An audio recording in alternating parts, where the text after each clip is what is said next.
बोले महात्मा जी क्या बता रहे हैं? आई नो पापा, इस तरह से झूठ बोले। हरामखोर, कोई महात्मा सुबह सुबह झूठ नहीं बोलेगा। बोले महात्मा जी क्या बता रहे हैं? मैं आपकी औलाद हूँ, मैं आपसे झूठ क्यों बोलूंगी? हरामखोर तो सच बता रही है और महात्मा जी झूठ बोल रहे हैं क्यों? तुम हमको समझा रही हो?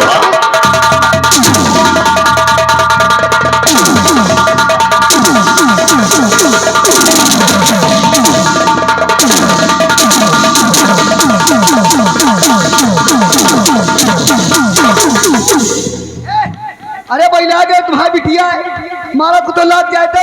अरे पेटे में लड़का है।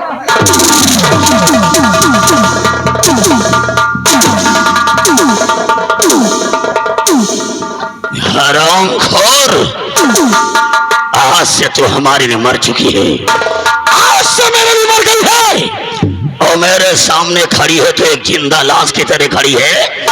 और किसी ने कहा है कि अगर लाश को ज्यादा देर तक रखो तो लाश बदबू देने लगती है, इसीलिए हमने लाश का रिश्ता तय कर दिया है। नंबर 1 और नंबर 2 आओ नंबर।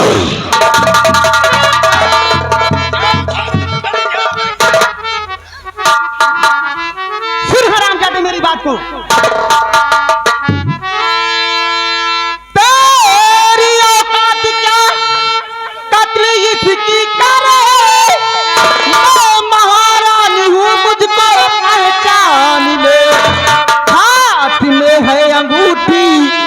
मेरे बेटे की ये है मेरी बहू। पागल बढ़िया महारानी चंद्रप्रभा, तुम बहुत दिनों के बाद महल की याद आई है क्यों? वो दिन याद कर जब तेरे ही महल से तेरे 4 लात मार के निकाला था और इस महल से न गई तो कसम से तुम्हारी लाश निकालूंगा। पागल बढ़िया, तेरे तो सिर्फ 2 बेटे थे। बड़ा वाला बेटा मदन सेन, जिसको मेला दिखाने के बहाने जंगल में गोलियों से हमने मारा था, और दूसरा वाला बेटा विमल सेन, जिसको तेरी गोदी से छीन के डाकू संग्राम सिंह के हाथों से मरवाया था। तो यह साला तीसरा धरती पुत्र कहां से आ गया? महामंत्री जालिम सिंह, तूने मेरे बड़े वाले बेटे को मेला दिखाने ले गए थे और दूसरे वाले बेटे को डाकू संग्राम सिंह से तूने जान से मरवाने की कोशिश की थी। आज वही दोनों बेटे धरती का सीना फाड़ कर आएंगे, तेरी मौत बनकर आएंगे। अच्छा 3 मिनटों में तेरे पाप का घड़ा फूटने वाला कुत्ते। यह बुढ़ीवा करण अर्जुन पिक्चर देख के आई है। पिक्चर देख के आई है? यह बुढ़ीवा करण अर्जुन पिक्चर देख के आई है। लग रहा उसी फिल्म का डायलॉग बोल रही थी जो करण अर्जुन फिल्म में वो बुढ़िया 2 बेटों के लिए परेशान थी। और हरामखोर, तुम हमारी बिटिया को अपनी बहुरिया बनाओगी। ठाकुर के जिंदा रहते हमारी बिटिया को अपनी पतोहिया बनाओगी। मर गया जालिम सिंह के रहते हुए। जब हुजूर, हम आपको रोकम ना, अगर आपका मारेगा है तो सबसे पहले बाबा गिरा दियो। तू साले पागल हो गया है? हुआ क्या है? जब से ये बाबा आवा है तब हम उल्टा सीधा हो रहा है। अगर मारेगा है तो सबसे पहले बाबा गिरा दियो। साले पागल कहेगा। जो महात्मा जी ने हाथ की रेखा देखा और जो मस्तक की रेखा देखा, जो भाग्य में लिखा था वही तो बताया है। अरे आज तक महू बाबू बहुत बाबा देखा, वो देखे हुए हो। जौन बाबा दुआरे मुहारे आवन ना, त्रिशूल सीधा लिहे रहा थे। ये जौन बाबा आवा है त्रिशूल नीचे का गाड़े है। नीचे गाड़े मतलब जिंदगी झंडे समझो। तो हमारा है मानो तो ये बाबा गिरा दियो। तू साले पागल हो गया है। मान लीजिए कि आमने सामने वाले बात कर रहे हैं तो हो सकता है कि महात्मा जी का दिमाग हम लोगों पर लगा हुआ हो, तो त्रिशूल सीधा की बजाय उल्टा भी हो सकता है। ये कोई नई बात थोड़ी है। जब सीता का पता लगावे हनुमान लंका गे रहे, जब सीता का पता लगावे हनुमान लंका गे रहे तो रावण कहे ये बंदार का करी, पूरे लंका में आग लगा दी। हुजूर हमारा है मानो तो बाबा गिरा दियो। अबे साले पागल कहीं का, कभी भगवान परमात्मा साधु संत महात्मा के भेष में आ जाते हैं। बाबा के रूम में चौरों शैतान आ जाते। ये बात तो तू ठीक कह रहा है, बहुत साले चोर बदमाश बाबा का भेष बना करके घूम रहे हैं। अब पहले ये दोनों मरेंगे, उसके बाद महात्मा जी का कब्रिस्तान बनाऊंगा। मरने के लिए तैयार हो जा। नंबर 1 और नंबर 2।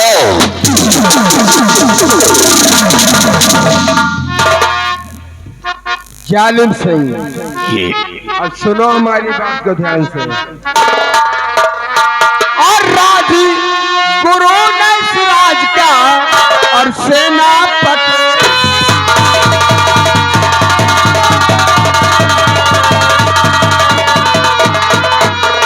राजगुरु ने सिराज का और सेनापति प्रताप और जालिम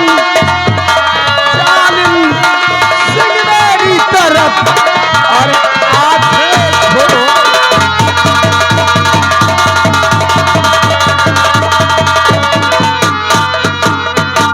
वाह प्रताप सिंह वाह, अच्छी नौटंकी कर लेते हो क्यों?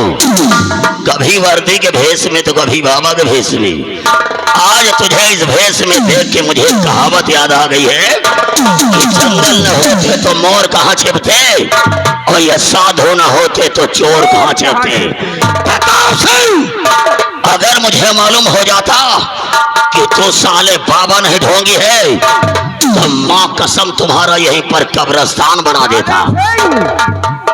कब्रिस्तान तो क्या बनाएगा? कब्रिस्तान तो मैं बनाऊंगा। लेकिन प्रताप सिंह, तो अपने बेटे को लेकर के नदी में कूद गया था और बाप और बेटे दोनों बह जा रहे थे, लेकिन जिंदा कैसे बच गया? मारने वाले से बचाने वाले का घर बहुत बड़ा होता है। क्या मतलब? जिस बेटे को लेकर मैं गंगा नदी में कूद गया था वो हमारा बेटा नहीं था। कौन था फिर? वो हमारे सम्राट उदयसेन का क्या छोटा बेटा कुंवर विमल सेन है। और जिस बेटे को तूने गंगा तट पे बियावान जंगल में गोलियों से छल्ली बनाया था, वही बेटा कुंवर मदन सेन तेरे क्या? और जालिम सिंह, लेकिन तेरा बेटा क्या हो गया? सब कुछ बता देते हैं। हमारे सम्राट उदयसेन भोले शंकर के बहुत बड़े पुजारी थे, लेकिन हमारी पत्नी दुर्गावती वो भी भोले शंकर की बहुत बड़ी पुजारन थी। जब देखा कि महाराज का खून हो गया तो उससे देखा न गया, उससे रहा न गया, वो वहां से भाग चली। और भागते भागते जालिम सिंह तेरे बंगले के पीछे से निकली। जिस वक्त तू और तेरा दोस्त डाकू संग्राम सिंह आपस में मशविरा बना रहे थे, जो छोटा विमल कुंवर विमल सेन था उससे मार डालने की। जब इस बात को हमारी पत्नी ने सुना तो भागते भागते राजमहल पहुंची और राजमाता से सारी बातें बताया। और राजमाता का दुख उससे देखा न गया तो जानते क्या किया? अपने बेटे को सम्राट का की गोद में। बस कर प्रताप सिंह, बस कर। एक तरफ तेरी पत्नी दुर्गावती जो कि महाराज के बेटे को बचाने के लिए बेचारी अपने बेटे का बलिदान करा दिया और साथ साथ अपना बलिदान करा दिया, और एक तरफ मैं कितना बड़ा लालची कि खजाने और राज की लालच में करके दो परिवारों के साथ कितना बड़ा अन्याय किया, और दोनों परिवार के लोग आज भी जिंदा हैं।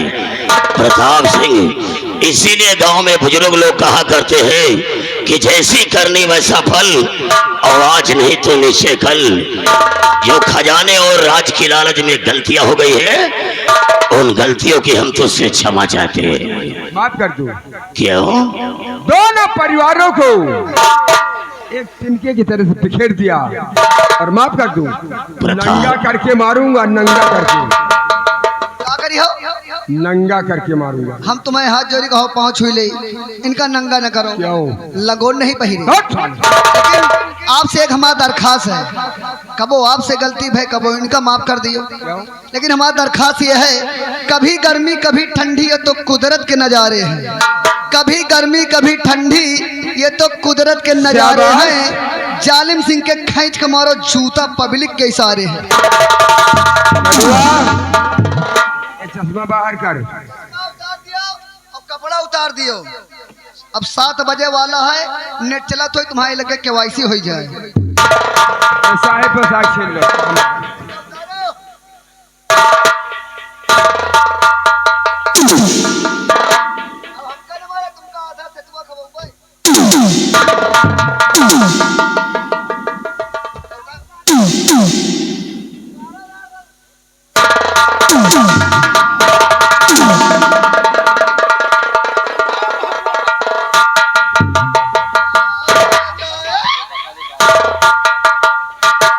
जालिम सिंह पटक पटक के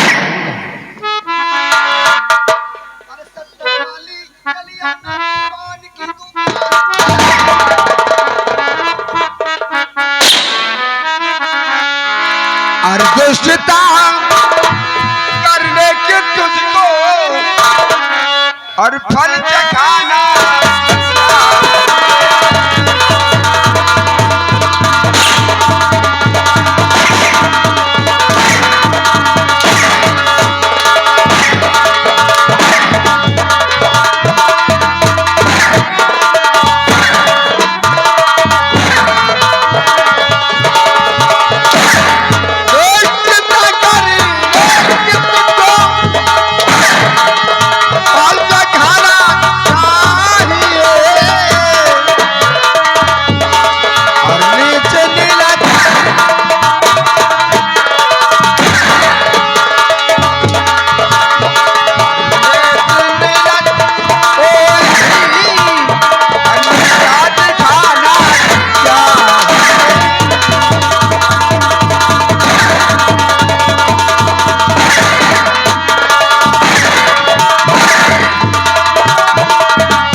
अब मैं तुम दोनों की सूरत को देखना नहीं चाहती। अब मरने के लिए तैयार हो जाओ।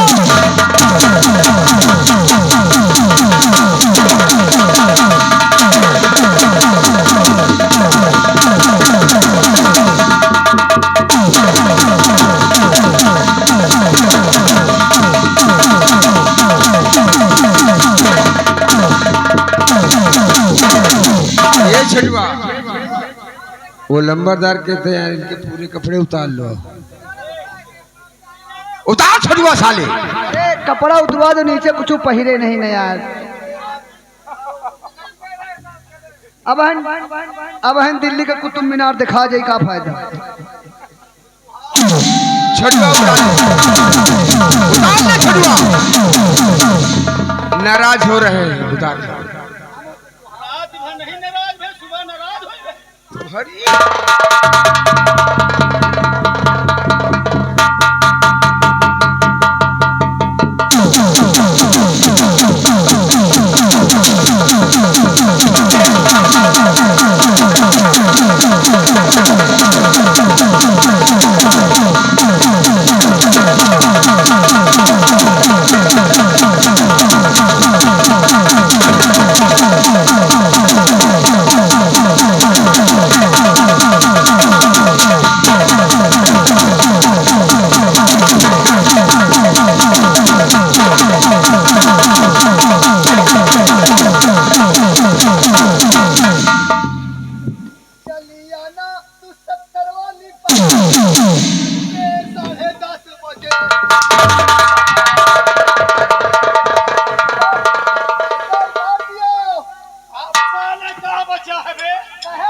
दोबारा साले बोल कर अभी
कर देना।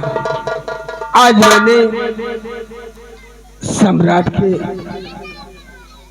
दोनों बच्चों को सम्राट को सौंप दिया। यहाँ तक अपनी पत्नी दुर्गावती के दिए हुए वचन को आज मैंने पूरा कर दिया।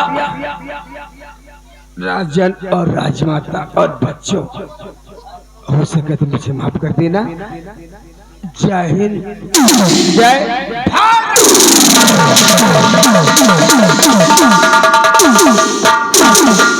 महाराज कहिए महाराज। जिस तरह आपके छोटे बेटे विमल सेन को बचाने के लिए हाँ महाराज,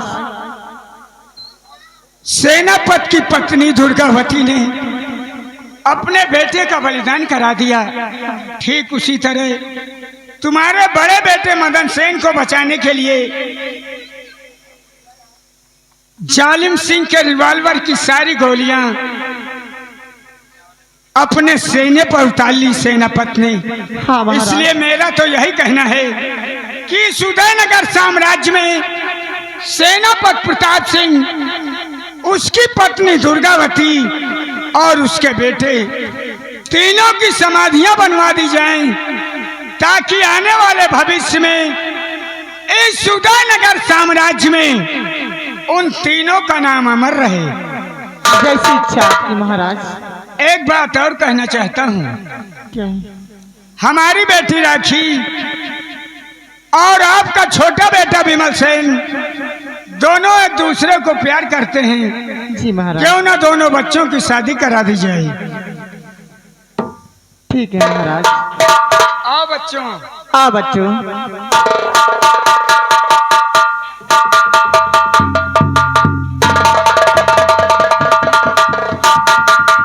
एक बात और कहना चाहता हूँ महारानी जी। कहिए महाराज। आपका बड़ा बेटा मदन सेन और महामंत्री जालिम सिंह की बेटी रानी दोनों एक दूसरे को प्यार करते हैं। जी महाराज। इन दोनों बच्चों को भी एक अटूट बंधन में बांध दिया जाए और ये शुभ कार्य आप अपने हाथों से संपन्न करें। आ बच्चों।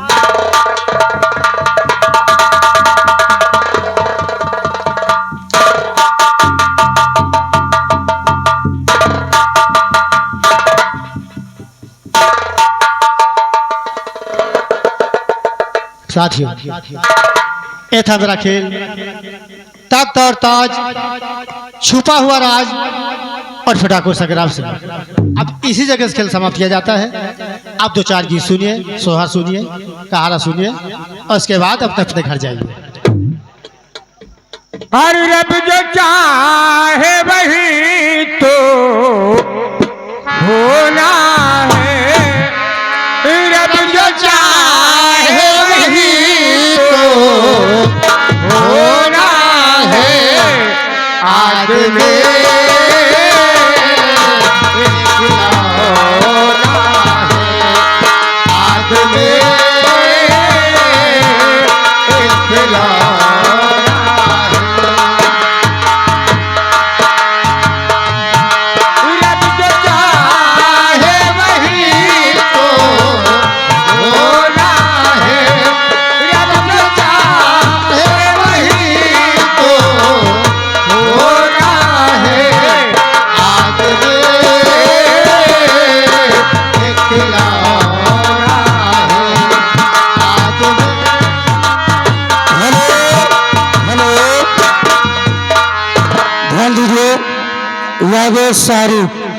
सारी पूरा नहीं 100 रुपए का व्यवहार हो, माता फिर पूरे